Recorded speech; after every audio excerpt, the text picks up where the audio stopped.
When inserting the SEG silicone edge into the base, use the supplied pieces of wood to prop up the stand to better access the bottom of the frame.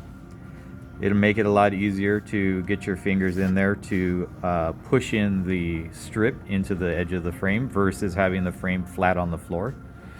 The wood pieces will help prop up the frame, And then so you can get into the edge. Lift it up and take it out. And you can easily lift up the frame to move the wood or reposition it along the frame as you work in the graphic along the edge. We recommend doing this just for the lower edge.